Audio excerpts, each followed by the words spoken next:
Olá, oitavo ano, tudo bem com vocês? Professor Henrique de Geografia aqui. E acho que esse vai ser o primeiro vídeo, né, que eu estou gravando para vocês. E o objetivo dele é só resumir, reforçar, retomar os conteúdos que foram trabalhados nas atividades anteriores sobre a América. Então, eu vou fazer esse vídeo, vocês assistem ele, acho que ficou bem informativo. E depois eu deixei umas perguntinhas bem simples para vocês estarem respondendo, só para ver se vocês pegaram mesmo o conteúdo, tudo bem? Vou tirar minha câmera aqui da tela para ficar mais fácil. Bom, até então nós estamos estudando o continente americano.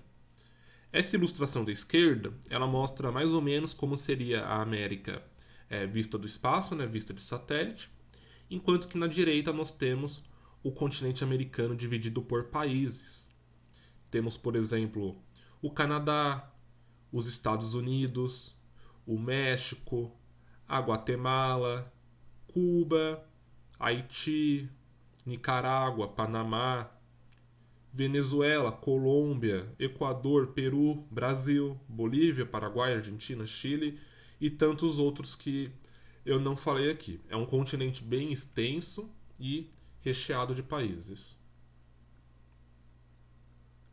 O continente americano, ele pode ser dividido de diferentes formas.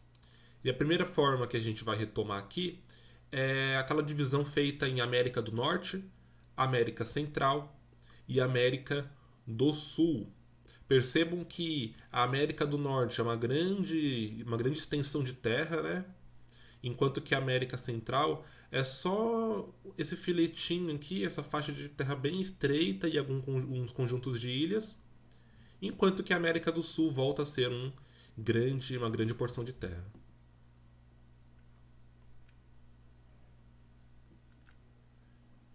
O continente americano ele é muito extenso, como vocês puderam ver, e tem terras que vão do extremo norte, próximo do Polo Norte, até o extremo sul, próximo do Polo Sul. Portanto, o continente americano ele vai apresentar uma diversidade de paisagens muito grandes. Paisagens marcadas pelo clima frio, por plantas adaptadas a um clima mais frio, e paisagens também adaptadas a climas quentes, com grandes florestas, até mesmo desertos. Fora outros elementos naturais, como rios, montanhas, planícies e por aí vai. Nas regiões mais extremas, e esta foto, por exemplo, do Canadá, nós temos a paisagem marcada por um clima frio e as plantas típicas desse clima. Aqui nós temos uma floresta boreal.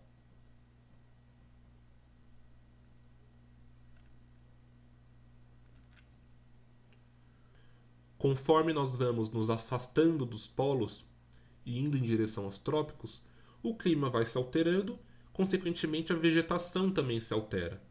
Nessa foto nós temos, por exemplo, uma floresta temperada nos Estados Unidos, mas que também pode ser encontrada em porções da América do Sul.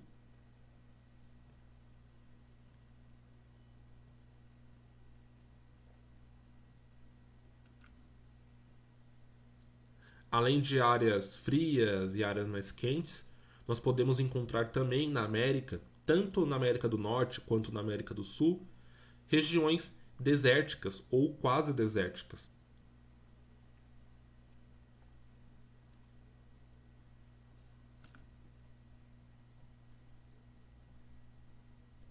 Essa imagem ela mostra um pouco da diversidade natural do Brasil, onde em cima nós temos a floresta amazônica, que fica bem ali na faixa equatorial. Nós temos também o cerrado, caracterizado por essas árvores retorcidas, típicas de um clima mais seco. E nós temos na região sul as pradarias, né, com essa vegetação mais rasteira, baixinha, poucos ou pouquíssimos arbustos.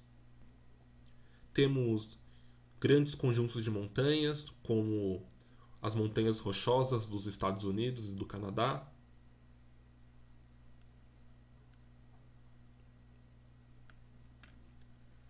Assim como a Cordilheira dos Andes aqui na América do Sul.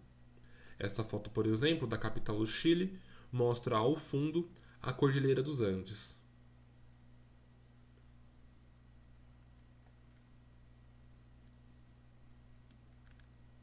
Não podemos nos esquecer também dos rios, tanto na América do Norte quanto na América do Sul, um dos maiores rios do mundo. E os rios são utilizados para várias coisas, como navegação, pesca, transporte de mercadorias, geração de energia, sendo, portanto, muito importante tanto economicamente quanto culturalmente para muitos povos que dependem do rio para sobreviver. Então, pessoal, eu passei rapidamente por esses elementos naturais só para reforçar essa questão da diversidade natural, ou melhor, da diversidade das paisagens naturais do continente americano, seja na América do Norte, na América Central e na América do Sul.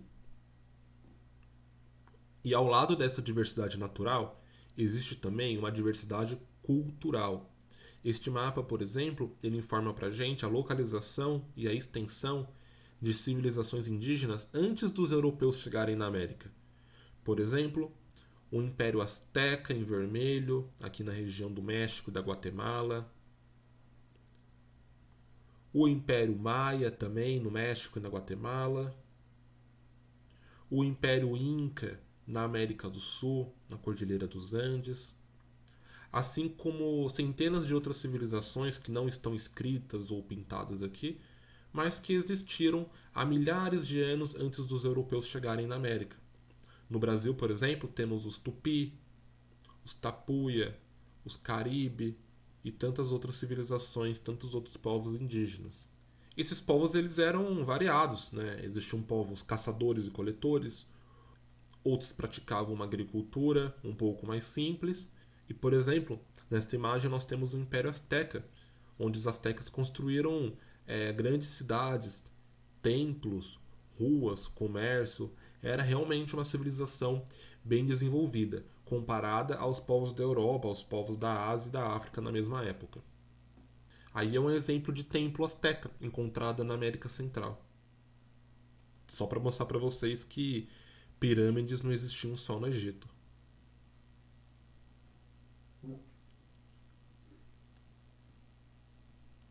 E o continente americano, a partir do século XVI, por volta de 1500, foi colonizado por povos europeus. A colonização é quando um povo domina o território de outro povo para explorar esse território, né, explorar as riquezas naturais e explorar também o trabalho das pessoas que vivem ali. Foi justamente isso que os europeus fizeram na América, dominando territórios que já eram de povos indígenas, de grandes civilizações ou de povos menores, explorando o minério, as terras férteis, as plantas raras e também o trabalho dessas pessoas, né, explorando o trabalho dos indígenas.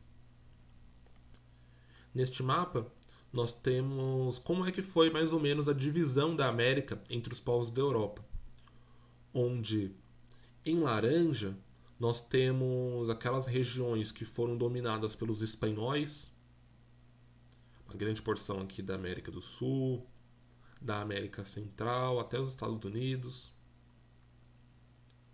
Nós temos a porção em rosa dominada pelos portugueses, que se concentraram mais onde hoje é o Brasil.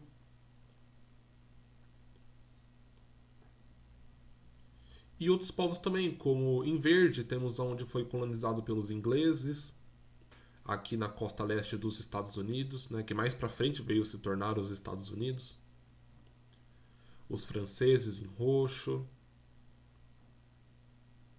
Enfim, foram vários os povos europeus que colonizaram o continente americano. E é a partir da colonização que a gente pode dividir a América de uma outra forma. Não mais em América do Norte, Central e do Sul, mas nós podemos dividir ela também em América anglo-saxônica e América Latina. A América anglo-saxônica compreende aqueles países que falam predominantemente o inglês.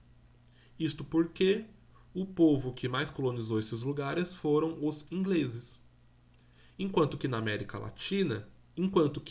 Latina compreende aqueles países que falam línguas derivadas do latim. Por exemplo, o espanhol, o português e o francês. Essas três línguas elas têm uma origem em comum, que é o latim. E é por isso que, como franceses, espanhóis e portugueses colonizaram esses países aqui da América Central e da América do Sul, a maior parte da população deles fala essas línguas. Então, além da exploração do trabalho indígena, houve também a exploração do trabalho escravo, né, dos negros escravizados trazidos da África, de diversos lugares da África. Por exemplo, de onde hoje é Angola, Moçambique, Nigéria, Gana, Togo.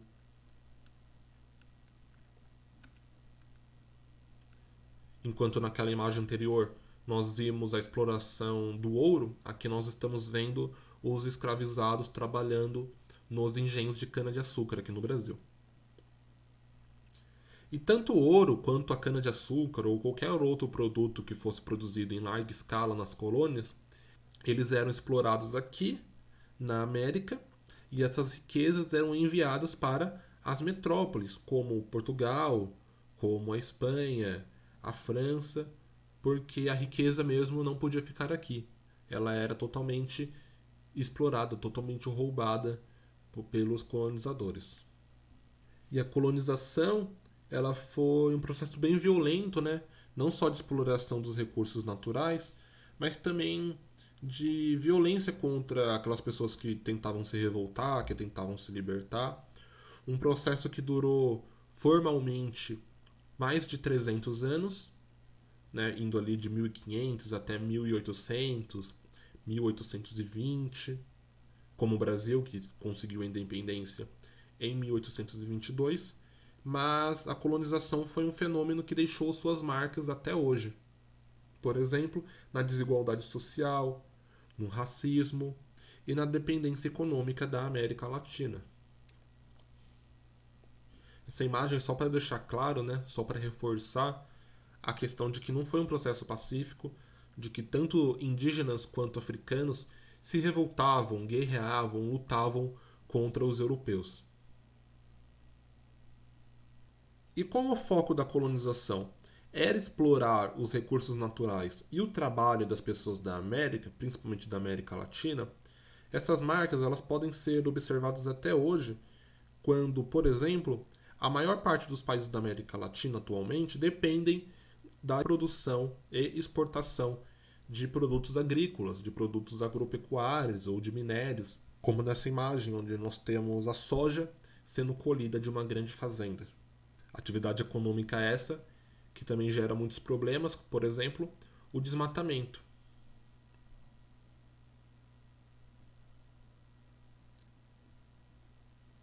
Assim como no passado os minérios, principalmente o ouro e a prata, eram explorados em grande escala aqui na América Latina, hoje a exploração de minérios ela continua. Na imagem nós temos a exploração de minério de ferro, que é explorado aqui e enviado para outros países. Então, pessoal, reforçando agora a questão da economia da América, a economia, como vocês puderam aprender em duas atividades anteriores, se eu não me engano, ela pode ser dividida em setor primário, setor secundário e setor terciário, onde o setor primário compreende aquelas atividades de agricultura, de pecuária, de extração de minérios, as atividades básicas, né, da sociedade. O setor secundário é aquele onde essas coisas são transformadas e, portanto, o setor secundário diz respeito às indústrias. E o setor terciário são o comércio, onde essas coisas são vendidas, e também o setor de serviços, né? Por exemplo, professor, advogadas, administradoras, médicos, veterinárias. Nessa tabela, nós temos informações sobre a participação de cada um desses setores da economia em países da América Latina, onde, por exemplo, no Brasil, o setor de serviços corresponde a 73,3% da economia do país. Então ele é bem maior do que a indústria e do que a agricultura. Nós temos outros países onde, por exemplo, no Paraguai, a agricultura ela corresponde a 20% de sua economia, e o setor de serviços somente a 49,7%. De forma geral, o setor de serviços hoje em dia é aquele mais importante na economia da maioria dos países do mundo. Mas o que cabe a nós enxergarmos aqui é o peso de cada setor na economia em cada um desses países, onde aqueles países que dependem um pouco mais de agricultura, eles passarão por muitas dificuldades, pois os produtos agrícolas são bem mais baratos do que produtos industrializados e também do que os serviços. E a América hoje, principalmente a América Latina, ela é a casa, né? Ela é onde mora uma diversidade de pessoas. Pessoas brancas, pretas, indígenas, asiáticas. Isso tudo por conta dessa diversidade cultural, dessa diversidade de povos que já existiam aqui há milhares de anos, junto com o resultado da colonização e da migração de pessoas de várias partes do mundo para cá, misturando aí, fazendo essa mistura não só na cor da pele, né, nos traços físicos, mas também nos costumes, nos valores, nos conhecimentos. Nós temos ali no México a tradição do Dia dos Mortos, onde é uma grande festa feita em homenagem aos falecidos, que, de acordo com essa tradição, nesta época eles retomam, né, as suas almas retomam a terra para visitar os parentes. Então é uma festa bem bonita, bem colorida, as pessoas pintam a cara com essas caveiras, é bem legal mesmo de conhecer. Nós temos na região sul do Brasil a reprodução de tradições da Europa, já que a região sul do Brasil ela recebeu muitos imigrantes europeus. Então essas pessoas que são descendentes de europeus se sentem na necessidade, no interesse de reproduzir a cultura do lugar de onde vieram. O carnaval brasileiro também, que adquire diferentes características em todo o país.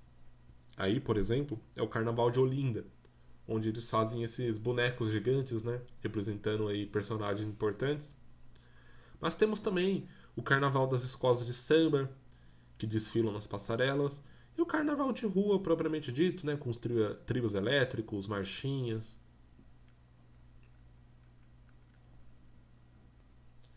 E essa diversidade cultural ela também se manifesta na própria culinária. Vou colocar aí duas imagens simples: o arroz e o feijão típicos do Brasil e o acarajé também típico do Brasil, sobretudo ali da região Nordeste. Não podemos esquecer também que aqueles povos tradicionais da América, que já existiam aqui antes dos europeus chegarem, eles continuam existindo. Claro que com diferenças físicas também, um pouco, mas principalmente diferenças culturais, mas eles existem e resistem. Por exemplo, nós temos aí a imagem de descendentes dos Incas, né, aqui na América do Sul, com uma lhama ali atrás. E também os povos indígenas aqui no Brasil. Nesta imagem nós temos o povo Iauá-Lapiti, que fica no Parque Indígena do Xingu.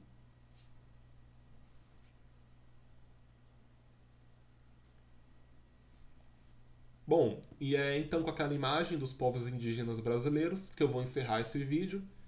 Eu espero que vocês tenham relembrado muitas coisas. Quem não tinha aprendido antes, que tenha aprendido agora, né? Tomara. E, enfim, espero que vocês tenham gostado e até a próxima. Valeus!